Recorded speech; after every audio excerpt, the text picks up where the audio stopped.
कराची से हमारे हैं, बिजनेसमैन हैं और कारोबारी बहुत बड़े एक तबके की नुमाइंदगी करते हैं और काटी एसोसिएशन है उसके प्रेसिडेंट भी हैं, फराजुर रहमान। मैं चाहूंगा कि आप अब अपना 3 से 5 मिनट के अंदर कोशिश अपना विजन बताएं एज ए बिजनेसमैन, और बाकी आप क्या समझते हैं कि मुल्क के लिए आगे क्या वे फॉरवर्ड है। जैसे मैंने कहा, मसाइल से हम सब आगाह हैं, वे फॉरवर्ड अब हम देखते हैं। आपका क्या कहना है फराज भाई? Thank you. बिस्मिल्लाहिर्रहमानिर्रहीम। बहुत शुक्रिया। यकीनी तौर पे ये मेरा पहला तजुर्बा है कि जिसमें मैं जूम के अंदर इंटरव्यू दे रहा हूँ। वैसे तो ऑन रिकॉर्डेड लाइव इंटरव्यूज में देता रहता हूँ, इंडस्ट्री के मसाइल पे भी बात करता रहता हूँ, हुकूमत की जो मैं पॉलिसीज हैं एक उनके सेकंड आपको इंटरप्ट करूंगा, सॉरी, एक सेकंड के लिए। मैं चॉइस सर्वर साहब, thank you very much sir, आप भी आ गए। मैंने आप ऊपर हो रहे थे, मैं आपको वेलकम करता हूं and thank you very much for your time. तो ये भी सिर्फ अल्लामा शफात रसूल साहब से ही हमने शुरू किया था और आप आ गए थे टाइम पे। अब यहां से हम इंशाल्लाह कंक्लूड करते हैं। आपका थोड़ा सा पिक्चर सही नहीं आ रही, किसी को कहें जरा आधा पिक्चर कर लें। थैंक यू जी। फराज भाई कंटिन्यू प्लीज।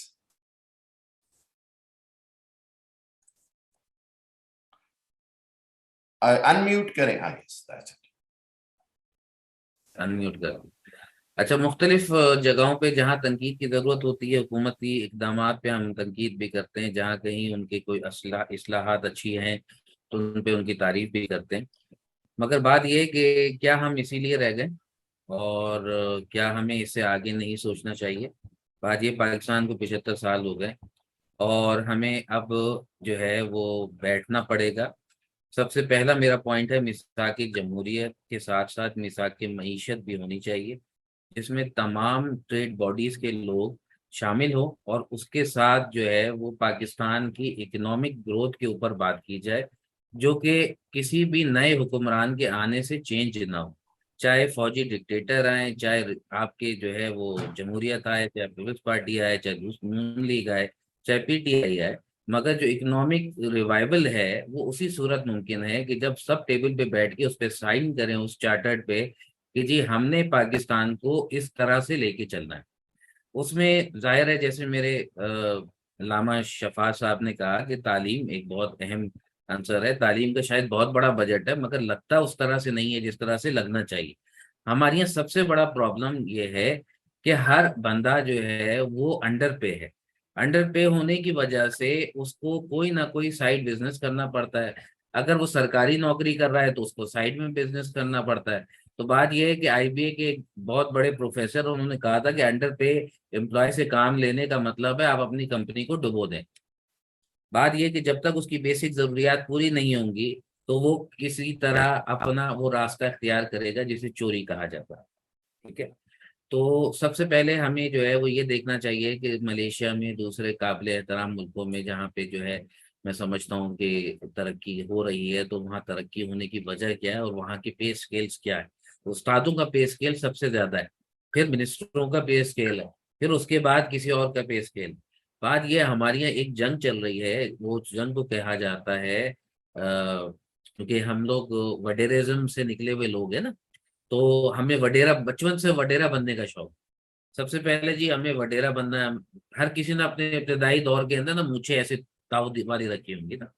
ठीक है ना, वो क्या वजह होती है जी? उसकी वजह ये होती है कि हमारे लिए वो फ्यूडलिज्म जो है ना वो एक हीरो है, कि जी वो तोर से उतरता है, उसके पीछे से 4 गार्ड उतरते हैं, वो एक बरम के साथ उतरता है, वो प्रोटोकॉल झंडे की गाड़ी होती है, ये सब चीजें।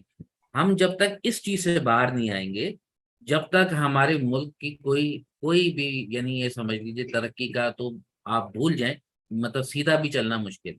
क्योंकि हमें यही चीजें पूरी करने के लिए हमें हमें जो है वो कर्जे लेनी पड़ते हैं, और वो कर्जे हमारे अखराजात में बराबर हो जाते हैं। कोई भी ऐसा कर्जा कि जो मुल्क की तरक्की या किसी प्रोजेक्ट के ऊपर नहीं लगे, वो रिटर्न हो ही नहीं सकता।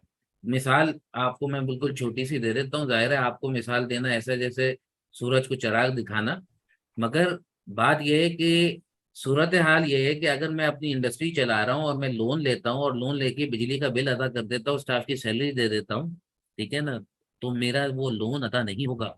मेरा वो शुक्रिया। लोन उसी सूरत में अदा होगा जब मैं उससे मशीनरी लूंगा या रॉ मटेरियल लूंगा, मैं किसी प्रोजेक्ट पे फाइनेंस करूंगा। ठीक है ना। तो हमारी यहाँ सबसे बुनियादी गलती ये है कि हम जो दलदल में फंसे चले जा रहे हैं और जो हमें लोगों की कमांड लेनी पड़ रही है, वो सबसे बड़ी वजह ये है। जब आपके पास पैसा ही नहीं रुकेगा और आप सारा पैसा उठा के आईएमएफ को और दूसरे इदारों को वापस करते चले ठीक। जाएंगे, ठीक। तो नए प्रोजेक्ट्स कहाँ से लाएंगे? कोल पे ठीक है। काम कैसे करेंगे? सुई गैस पे काम कैसे करेंगे? ठीक। बिजली को थैंक यू। सस्ता कैसे करेंगे? जब आप इन ठीक चीजों हो को गया। सस्ता नहीं करेंगे तो इंडस्ट्रियलाइजेशन कैसे बढ़ेगी? ठीक है ना। आपकी बिल्कुल ठीक। देखिए, गवर्नमेंट जो है ना, वो 5-10% आपका बंदों को नौकरी दे सकता है। बिल्कुल ठीक। 90% लोगों को प्राइवेट सेक्टर थैंक नौकरी देता है।